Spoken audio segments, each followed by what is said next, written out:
দফা যে দাবিগুলো উঠেছেন তুলেছেন সেই দাবিগুলোর মধ্যে কোন দাবিগুলোতে সবচেয়ে বেশি জোর দিচ্ছেন আপনারা?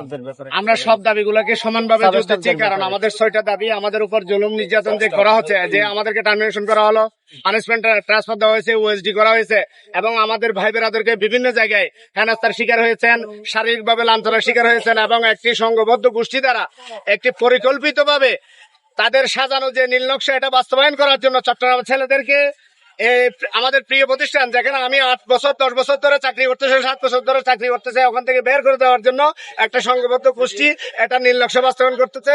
এবং আমরা যে 6 দফা দেওয়া হয়েছে, সব 6 দফা আমাদের কাছে গুরুত্বপূর্ণ। আমরা আপনাদের মাধ্যমে আমি আপনাদের মাধ্যমে বাংলাদেশ ব্যাংকের মাননীয় গভর্নর মহোদয়কে বলতে চাই, আমরা আপনার সাথে বসতে চাই স্যার, আমরা ব্যাংকের ম্যানেজমেন্টের সাথে বসতে চাই, আমরা এমনকি মাননীয় প্রধান উপদেষ্টার সাথে বসতে চাই। কেননা আমরা শান্তিপ্রিয়, আমরা শান্তিতে বিশ্বাসী, আমরা বিভাজনে বিশ্বাসী না।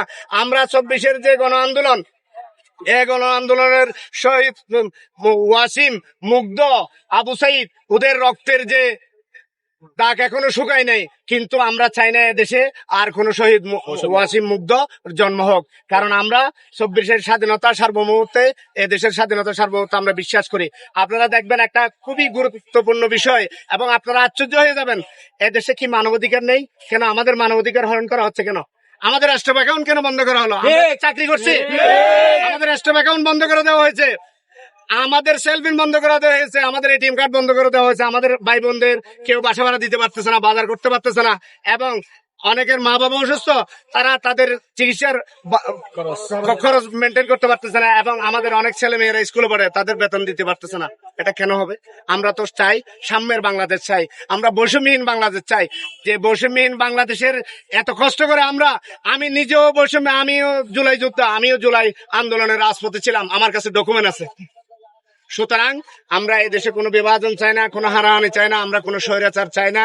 এই যে আমাদের এই ম্যানেজমেন্ট, স্বৈরাচারী ম্যানেজমেন্ট, এটা জগদ্দল পাথরের মতো এসে যে এখানে বসতে, আমাদের ম্যানেজমেন্ট এসে বসার পর থেকে চট্টগ্রাম ছেলেদের উপর স্টিম রোলার চালানো হচ্ছে, এটার আমরা তীব্র নিন্দা ও প্রতিবাদ জানাই।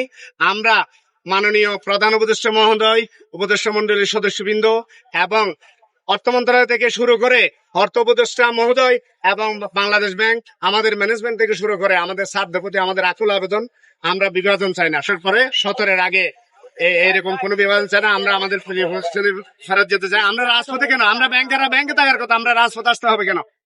আমরা রাজপথ চাই না, আমরা শান্তি চাই। আমরা আবার বলতেছি, এখানে কেউ যদি কোনো শৃঙ্খল কর্মকাণ্ড করে, কোনো বিশৃঙ্খলা করে, এটা যে করবে তিনি দায়ী থাকবেন, আমরা দায়ী থাকবো না, কারণ আমরা শান্তিতে বিশ্বাসী। আমরা আজকে এখানে সংঘবদ্ধ হয়েছি দেশবাসী তথা চট্টগ্রামবাসীকে জানানোর জন্য, আমাদের উপর যে জুলুম নির্যাতন হচ্ছে, অত্যাচার হচ্ছে, এটা আমরা দেশবাসী জানুক, এই জন্য আমরা এখানে দাঁড়িয়েছি। আমরা সম্পূর্ণ শান্তিপূর্ণভাবে আমরা মানববন্ধন নিচ্ছি।